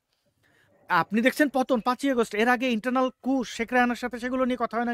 কথা সব কিছু নিয়েই হবে, কোনো কিছু গোপন থাকবে না। কিন্তু সময়ের অপেক্ষা, দেখা যাক। জি, এবং এই যে উপদেষ্টারা যাদের নিয়ে আপনি ভাবছেন ইউনুস গ্যাং, তারা যে কতটা ব্যর্থ, কতটা নির্বোধ হইলে পরে তারা গণহত্যা চালাচ্ছে এবং পুলিশ কন্ট্রোল রুমের সামনে মনিটরে সিসিটিভি বসে এই গণহত্যার নেতৃত্ব দিচ্ছে, এটা আবার সে ফেসবুকে ফুটানি মারছে, ফেসবুক করে বাঁচাবে। আর না আছে এরা ঢাকা বিশ্ববিদ্যালয়ে পড়েছে। শেখ হাসিনার এর জন্য শাস্তি হওয়া উচিত। এই ধরনের ছাত্রী বলবান কেমন ঢাকা বিশ্ববিদ্যালয়ে ভর্তি হয়? ওই কাইয়ুম টাইম মাদ্রাসার এই ছাত্রীগুলো, এই যে আরেকটা মাহফুজ, সে আবার মাস্টার মাইন্ড, এরা কোন যোগ্যতায় মাদ্রাসায় ইয়েতে এসেছে, ঢাকা বিশ্ববিদ্যালয়ে এসেছে? মানে এগুলো কিন্তু সিগনিফিকেন্ট। শিক্ষা সব মূল জায়গাগুলো ভেঙে ফেলেছিলেন শেখ হাসিনা, যেটার খেসারত আমরা দিচ্ছি। এটাই আমার জি। বক্তব্য। পুলক ঘটক এবং আসাদ নূর, অনেক ধন্যবাদ জানাচ্ছি। এই আলোচনার কোনো শেষ নাই। তবে যেহেতু স্বরাষ্ট্র মন্ত্রণালয় থেকে একটি জরুরি সতর্কবার্তা জারি রয়েছে 8 আগস্ট পর্যন্ত, বাংলাদেশে কিছু ঘটার একটা আশঙ্কা কিন্তু খুবই তীব্রতর হচ্ছে। আমরা জানি না কি ঘটবে, তবু আপনারা নিরাপদে থাকেন সেই প্রত্যাশা রাখছি, এবং আপনাদের দুজনকে অনেক ধন্যবাদ আমার সঙ্গে। যখন ইমাম হোসেনকে হত্যা করার পর এজিদ ক্ষমতা দখল করেছিলেন, এজিদের পরে এজিদের ছেলে, তারপর তার নাতির সময় চলে এসেছিল। এই দুইটা প্রজন্মে তখন ওই মক্কা মদিনাতে মারামারি, হানাহানি, কাটাকাটি ছাড়া কিচ্ছু ছিল না। তখন মানুষ দিশাহারা হয়ে গেছিল। তখন একজন লোককে বেছে নিয়েছিল, সেই লোকটিকে এজিদের নাতি। উনি শুধু মসজিদে থাকতেন, নামাজ পড়তেন, রোজা রাখতেন, অন্য কিছু। সব লোকজন তাকে গিয়ে বললো যে হুজুর আপনি আমাদেরকে চালান। বললো যে আমি কিছু জানি না, তো আমি ক্ষমতা চালাতে পারি না। তারা কিন্তু জোর করে বসালো। 1 বছরের মাথা ওই লোক, যে কিনা 5 ওয়াক্ত নামাজ পড়তো, কোরআন পড়তো, বলতো যে আমি কিছু জানি না, 1000 সৈন্য নিয়ে কাবাঘর ভেঙে ফেলেছিল। কিন্তু সারা জাহানের মুসলমানদের বুকের কাছ থেকে কি কাবাঘর মুছে গেছে? কাবাঘর কি উঠে নাই? আমি ইউনুসকে বলবো, সেই দুষ্কৃতিকারী, সেই শয়তান 32 নম্বর ভেঙে কে বাঙালির জাতির বুকের কাছ থেকে এই 32 নম্বর ভেঙে ফেলে দিতে পারবে? পারবে না কখনো। এই 32 নম্বর আবার গড়ে উঠবে। এই 32 নম্বরই হবে তার কাল। এই 32 নম্বর দিয়ে আমাদের শুরু। আসিফ নজরুল সম্পর্কে, এবং আসিফ নজরুল যখন আন্দোলনটা চলছিল, আমার কাছে তার অন রেকর্ড, আমার কাছে তার কথা আমার কাছে রেকর্ড আছে। আমি তাকে কল দিয়েছিলাম, সে কল ধরেনি। তখন 5ই আগস্টের আগে, তখন সে আমাকে কল ব্যাক করছে বললো যে আমি তখন আমাকে পরিচয় দিলাম, পরিচয় দেওয়ার পর বললো যে খোকা ভাই আমাকে খুব নাসিরুদ্দিন ইউসুফ বাচ্চুর কথা বললো, ওই বাচ্চু ভাই আমাকে খুব আদর করে। আমি বললাম, আমি তাকে কয়েকটা কথা বলছিলাম যে অনলাইন রেকর্ডে রাখছি যে আপনারা আমাদের সমর্থন পাচ্ছেন, কিন্তু এমন কিছু করবেন না যেখানে আমার দেশের স্বাধীনতা ক্ষতি হয়, আমার দেশের মুক্তিযুদ্ধের অপমাননা হয়, আমার ৭১ যেন ভুলণ্ডিত না হয়। এরপরে বললো যে আমি আপনার সঙ্গে কথা বলবো। এরপর আজ পর্যন্ত কথা বলে নাই। তারপর আমি তাকে একটা টেক্সট মেসেজ দিয়েছিলাম যে আমি মনে হয় রং পার্সনকে আমি কথা বলেছি, আর আমার আপনার সঙ্গে আমার কথা বলার প্রয়োজন না। ওইটা এখন আমি রেখে দিয়েছি, যদি সময় হয় কোনোদিন আমি তাকে দেখাবো। এখন আমি আসি, যে কথাটা আছে গর্জে ওঠার অপেক্ষায় ৭১। আমি সুলতানা একটা কথা বলতে চাই, বঙ্গবন্ধু মারা গেছে আমি এত কান্দি নাই, কিন্তু যখন বঙ্গবন্ধুর মাথার উপর প্রস্রাব করা হচ্ছিল তখন আমি নিজকে ঠিক রাখতে পারি নাই। তখন আমি চিন্তা করছি কি এই জাতির জন্য কি স্বাধীনতা এনেছিলাম। আজকে সুলতান একটা কথা বলি, আমি জানি না আমি মরবো কি বাঁচবো। আমি এখন যে পথে নামছি তারা আমাকে যে কোনো মুহূর্তে মারবে, কোনো আপত্তি নাই। আমি তো এমনি তো এক্সটেনশন লাইফ ৭৫ পার করে ফেলছি, কিন্তু একটা জিনিস, এদেশে মীর জাফরের জন্ম নিচ্ছে, এদেশে ইয়া খানের জন্ম নিচ্ছে, টিক্কা খানের জন্ম নিচ্ছে, খন্দকার মুস্তাকের জন্ম নিচ্ছে, পাশাপাশি কিন্তু এই দেশে সিরাজদৌল্লার জন্ম নিচ্ছে, মীর মদনের জন্ম নিচ্ছে, নেতাজি সুভাষ বসুর জন্ম নিচ্ছে, সূর্য সেন মাস্টারদার জন্ম নিয়েছে, প্রীতিলতাদির জন্ম নিয়েছে, সরোয়ারদির জন্ম নিয়েছে, ভাসানীর জন্ম নিয়েছে, বঙ্গবন্ধু শেখ মুজিবের জন্ম নিয়েছে।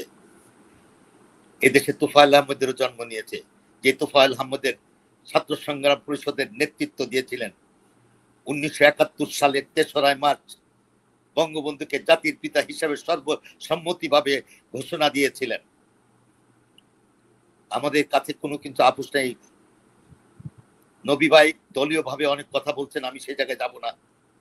আমার প্রশ্ন একটা, আমার ৭১, আমার ৭১-এর চেতনা, আমার জয় বাংলা, আমার জয় বঙ্গবন্ধু, আমার পতাকা, আমার জাতীয় সঙ্গীত কেউ ভুলতে করবো না। যতক্ষণ আমি বেঁচে থাকবো এই সংগ্রাম চালিয়ে যাব। প্রয়োজনে যদি আরো কিছু করতে হয় আমরা নামবো, তার দ্বিধা নয়, আমরা প্রস্তুত আছি। এবং সেইটাই আমি সর্বপ্রথম আমার কয়েকজন সহযোগী নিয়ে ২রা জুলাই মোস্তফা মহসিন মন্টু ভাই মারা গেছেন, তার শোক সভা থেকে আমরা আমাদের ঘোষণা দিয়েছে আমাদের জয় বাংলা, আমাদের জয় বঙ্গবন্ধু প্রেস ক্লাব থেকে। এটা নিয়ে কোনো আপোষ নেই। আমরা দেখেছি যে আমাদের জাতি চার মূল নীতি বদলে দিতে চাচ্ছে।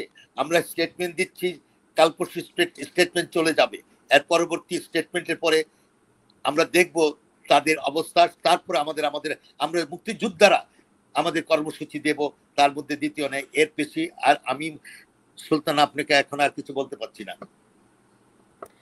আমার ভিতরে রক্তক্ষরণ হচ্ছে, আমার ভিতরে রক্তক্ষরণ হচ্ছে। কারণ এই ইউনূসকে তো উনি বলছেন, তার সঙ্গে তাকে আমি কি বলবো, ছোট্ট একটা কথা বলি।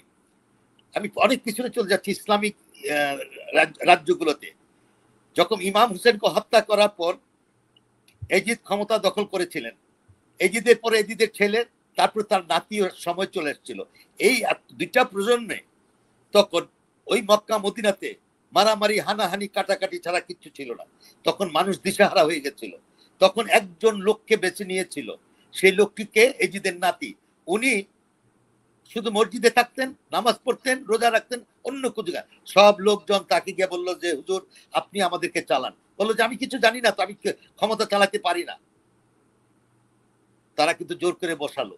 1 বছরের মাথা ওই লোক যে কিনা 5 ওয়াক্ত নামাজ পড়তো, কোরআন পড়তো, বলতো যে আমি কিছু জানি না, 1000 সৈন্য নিয়ে কাবাঘর ভেঙে ফেলেছিল। কিন্তু সারা জাহানের মুসলমানদের বুকের কাছ থেকে কি কাবাঘর মুছে গেছে? কাবাঘর কি উঠে নাই? আমি ইউনূসকে বলবো, সেই দুষ্কৃতিকারী, সেই শয়তান 32 নম্বর ভেঙে কে বাঙালির জাতির বুকের কাছ থেকে কাবাঘর, এই 32 নম্বর ভেঙে ফেলে দিতে পারবে? পারবে না কখনো। এই 32 নম্বর আবার গড়ে উঠবে। এই 32 নম্বরই হবে তার কাল। এই 32 নম্বর দিয়ে আমাদের শুরু। এটুকুই বলতে পারি, আর কিছু না। তার সম্পর্কে আমার আর কিছু বলার নাই। আম আপ আমি তো মুক্তিযুদ্ধ দেখিনি। আমি যদিও একজন মুক্তিযোদ্ধার সন্তান, আমি দেখিনি মুক্তিযুদ্ধ। কিন্তু আপনাদের কথা শুনলে কিংবা মুক্তিযুদ্ধ নিয়ে আমার অন্তরে আ যেই গভীর বোধ, যেই ভালোবাসা, ওদের কথা শুনলে আমার চোখে পানি আসে। আমি জানি না যে এরা কেমন করে এরকম দেশটাকে এইভাবে করে আ ভুলণ্ঠিত করে। আমি সত্যি আমার বোধে আসে না। আ ডক্টর নুরুন নবী তাহলে এইরকম একটা অবস্থায় আপনারা কি করতে পারেন? আমাদেরকে দেখুন আমরা বুঝি আপনাদের বয়স হয়েছে কিন্তু অভিজ্ঞতার তো কোনো বিকল্প নেই। আ অভিজ্ঞতা অনেক গুরুত্বপূর্ণ বিষয়। উম সেই জায়গা থেকে আপনাদের দিক নির্দেশনা কি? আমাদের আমাদের বাস্তবতার নিরিখে আগাতে হবে। সেটা হলো কি যে দেশটাকে দখল করে ফেলেছে পাকিস্তানি পন্থীরা এবং কার সহযোগিতায় আমি আগে উল্লেখ করেছি। এটা পৃথিবীর সবচেয়ে বৃহৎ শক্তি আমেরিকা, তাদের সহযোগিতায়। এবং প্রথম দিকে ডোনাল্ড ট্রাম্পের অ্যাডমিনিস্ট্রেশন ইলেকশনের আগে শপথ নেওয়ার পরে বড় বড় কথা বলতো মৌলবাদের বিরুদ্ধে, কিন্তু ওই যে আমি যেটা উল্লেখ করলাম আমেরিকার যে ইন্টারেস্ট চায়নার বিরুদ্ধে, সেটার জন্য আর আমেরিকা চলে তো ওই ডিপ স্টেটের ইনফ্লুয়েন্সে। তো তারা ভেবেছিল যে শেখ হাসিনাকে যেটা করতে পারে না তারা ইউনিসকে সেটা করতে পারবে এবং সেই দিকেই তারা আগাচ্ছে। এবং অলরেডি যে সমস্ত চুক্তি করেছে, দেশে তো গণতন্ত্র নয়, মানুষ জানে না কি চুক্তি করেছে। সেন্ট মার্টিনে কি হচ্ছে জনগণ জানে না। চিটাগাং পোর্টের হস্তান্তর করেছে একটা বিদেশি কোম্পানিকে, সেখানে কি শর্ত সেটা আমরা জানি না। আর সেফ করিডোর তো অলরেডি তৈরি করা হয়েছে, সেখান দিয়ে অস্ত্র গোলাবারুদ যাচ্ছে কি বলে রাখাইন বিদ্রোহীদের কাছে। তো এগুলার যে ইম্প্যাক্ট কি হবে সেটা জনগণ জানে না। তো এখন যে জিনিসটা করতে হবে যে প্রচার করতে হবে যে ইউনূস আসলে শান্তির দূত না, সে অশান্তির দূত, সে দেশপ্রেমিক না, সে দেশদ্রোহী, সে দুর্নীতিবাজ। এই কথাগুলো সাধারণ মানুষকে জানাতে হবে, বিশেষ করে নতুন প্রজন্ম। এই যে কিছুদিন আগে বিমান দুর্ঘটনার পরে ছাত্ররা যে বিক্ষোভ করলো, সেক্রেটারির আক্রমণ করলো, এটাকে ইউনূস সরকার চেষ্টা করলো যে এটা আওয়ামী লীগ, ছাত্রলীগ, যুবলীগ করেছে। আসলে তা না, এটা স্বতঃস্ফূর্তভাবে এরা নন পার্টিজান, এরা কোনো দলের সদস্য না, সাধারণ ছাত্র। তারা বুঝতে পেরেছে যে এই সরকার একটা ধোঁকাবাজি সরকার। এই সেনাবাহিনী যেভাবে লোকজন হত্যা করেছে গোপালগঞ্জে, এরা বাংলাদেশে পাকিস্তানিরাও যে কাজ করে নাই, এরা সেই কাজ করছে। তো এই জিনিসগুলো মানুষের মধ্যে বোধোদয় হচ্ছে নতুন প্রজন্মের মাঝে। এইটা আরো বড় করে আমাদের প্রচার করতে হবে। এবং যখন আপনি যে গেমে যে খেলায় নামবেন, সেই খেলার গেম অনুসারে আপনাকে তো খেলতে হবে। তো সেই জন্য এরা যে ফলস ন্যারেটিভ তৈরি করে গত 15-16 বছরে যে প্রচার করেছে, ইয়াং জেনারেশনেরদেরকে মস্তিষ্ক ধুলাই করেছে, টাকা পয়সা ঢেলেছে, সেটাকে কাউন্টার করার জন্য আমাদের পজিটিভ ন্যারেটিভটা তৈরি করতে হবে। মুক্তিযুদ্ধের চেতনা, মুক্তিযুদ্ধের ইতিহাস, মুক্তিযোদ্ধাদের অবদান, এগুলো তাদেরকে শিখাতে হবে। মুক্তিযুদ্ধের সরকারের তো ক্ষমতায় ছিল, তারা কেন সেই পজিটিভ নেগেটিভ তৈরি, তারা তো অনেক প্রচারণাও করেছে, তবু কেন এই তরুণরা বিভ্রান্তির পথে গেল? সেইটা কি খুঁজে দেখা দরকার নয়? সুলতানা, আমি নইবাকে একটু থামাই দিচ্ছি। নইবা, আমি এক্সট্রিমলি সরি ফর ইন্টারাপশন। না না, প্লিজ গো হেড। নইবা, আমি নিজেকে থামাই রাখতে পারছি না। আপনারা অনেক তাত্ত্বিক কথা বলেন, আমি তাত্ত্বিক কথায় বিশ্বাস কম করি। একটাই জিনিস,